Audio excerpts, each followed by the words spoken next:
뷰캐넌의 재계약이 확실시되는 분위기입니다. 올해 삼성 라이온즈의 외국인 3인방의 활약은 전 구단 통틀어 가장 눈부셨죠. 이에 구단은 외인 3명을 모두 잡겠다는 의지를 피력했지만 프로의 세계에서는 현실적인 협상 절차가 필요할 텐데요. 하늘이 돋고 있는 분위기로 흘러가고 있습니다.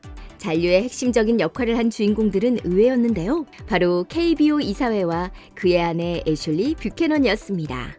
삼성 팬들은 이제부터 한숨 돌리셔도 되겠네요. 오늘은 재계약 안 할 거면 미국 들어오지 마 라고 말했다는 그의 부인 소식을 포함해서 이모저모를 소개해드리겠습니다. 그 전에 잠시 시간 내주셔서 저희 호랑이 특파원 구독과 좋아요 부탁드립니다. 2022년 시즌 26경기를 등판하여 160이닝을 소화하고 11승 8패 117개의 삼진을 달성한 그는 겉으로 보기엔 평범한 외국인 선수처럼 보이는데요. 그럼에도 이번 시즌 종료와 동시에 구단은 그와의 재계약 방침을 밝혔습니다. 그가 보여준 외국인 선수로서의 헌신과 동료애, 그리고 눈에 보이지 않는 성적을 높게 산 것인데요. 누적 스탯에서 살짝 아쉬움은 보였지만 등판하는 경기마다 훌륭한 피칭을 선보이면서 에이스 역할을 했습니다. 특히 퀄리티 스타트를 21회 달성하면서 리그 1위를 차지하였죠. 그러면서 재계약으로 구단의 방침은 섰지만 재계약 협상은 난항을 겪을 것으로 예상되었습니다. 그 이유는 셀러리캡 제도 때문인데요. KBO에서는 구단별로 외국인 선수 3명에게 줄 수 있는 연봉의 한도를 400만 달러로 제한하고 있습니다. 삼성은 올해 외국인들 연봉 총합을 390만 달러로 책정해 그 한도를 거의 최대한으로 쓰고 있었고요. 그런 탓에 외국인 선수들이 아무리 멋진 플레이를 해도 3명 모두의 연봉을 올리기가 사실상 불가능했고, 또 재계약을 포기하거나 외국인 선수들이 연봉 인상 없이 재계약을 해야만 하는 상황이었습니다. 하지만 18일 열린 KBO 이사회에서 외국인 연봉에 대한 새로운 결의를 하면서 상황은 개선되었습니다. 외국인 선수가 한국에서 보낸 시간만큼 연봉 인상을 가능하게 했고요. 연봉 중 옵션 금액을 못 가져간다면 그 예산 또한 내년에 쓸 수 있도록 융통성을 두기로 한 것입니다. 뷰캐넌 선수의 경우 한국에서 3시즌째 뛰고 있기 때문에 상승분을 반영하여 정리하자면 총 250만 달러의 계약도 가능하다는 이야기입니다. 물론 삼성 역시 이 금액으로 진행하지는 않겠지만 올해 총액 170만 달러에 비하면 한도는 넉넉하다고 할 수 있죠. 이제 공은 뷰캐넌 측으로 넘어간 것 같은데요.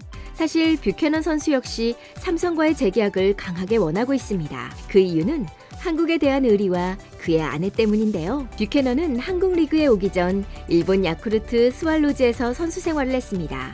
그곳에서 갖은 고초와 멸시를 받으며 선수 생활 최대의 위기를 맞이했었는데요.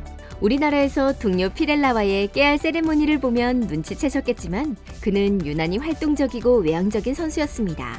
하지만 보수적이고 경직된 일본 야구 문화는 그를 이상한 눈초리로 바라봤죠. 또 외국인에게 기회를 2번 주는 문화도 아니었기에 첫 단추를 잘못 낀 그에게 야구도 못하면서 시끄럽게 구는 원숭이 외국인이라며 비난을 일삼았습니다. 그렇게 힘든 일본 시절을 보내고 미국으로 돌아가려고 하던 그에게 손을 내민 것이 삼성이었는데요. 한국에서도 뷰캐넌이 처음부터 월등한 선수는 아니었지만 그가 잘할 수 있도록 구단은 최대한 지원했고 선수들은 동료애로 그를 감쌌습니다. 그렇게 팀과 함께 그는 성장했고 매년 평균 자책점 기록이 좋아지는 모습을 보였죠. 3년 차인 올해는 평균 자책점 3.04로 KBO 데뷔 이후 최저 기록을 달성했습니다. 그는 지난 재계약에서도 삼성 같은 팀에서 뛸 수 있다는 것은 행운이다. 조건 같은 것보다는 나와 팀의 목표에 집중하기로 했다며 잔류가 우선이라는 암시를 했다는 걸로 알려졌습니다. 그리고 그의 아내 또한 삼성과의 재계약을 그에게 명령했다고 하는데요. 그는 이미 야구계의 최수종, 일명 뷰수종으로 알려질 만큼이나 애처가입니다.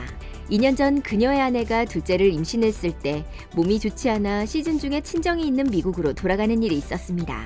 그때 그는 인터뷰에서 가족이 미국으로 돌아가는 상황이 됐다. 내게는 가족이 곁에 있는 게 너무나도 큰 영향을 미치는 일이다. 가족이 돌아가면 정말 많이 힘들 것 같다고 말하며 눈물을 뚝뚝 흘렸습니다. 그의 아내 사랑을 보여주는 유명한 일화인데요. 그런 아내가 남편의 잔류를 강하게 원하고 있습니다. 일본에서 갖은 고초를 겪을 때에 한국행을 조언한 것도 그녀로 알려져 있는데요. 남편의 쾌활한 성격과 가장 맞는 곳은 한국이라고 알고 있다면서 말이죠. 그녀 역시 한국에서 캠핑을 즐기고 한국 방송에도 출연할 정도로 한국에 대한 애정이 깊은데요. 은퇴 후에도 한국에서 살고 싶기 때문에 남편이 한국 리그에서 오래 활약했으면 좋겠다는 말도 남겼습니다. 올해 삼성은 아쉬운 성적으로 리그를 마무리했는데요. 이제는 임시감독 체제를 정리하고 내년에 본격적으로 승부를 걸겠다고 다짐하는 모습을 보였습니다. 그리고 그 선봉장에 설 뷰캐넌의 모습이 기대가 됩니다. 그와 그의 가족이 얼른 한국으로 복귀하길 기원하면서 오늘 소식은 여기서 마치겠습니다. 시청해주셔서 감사합니다.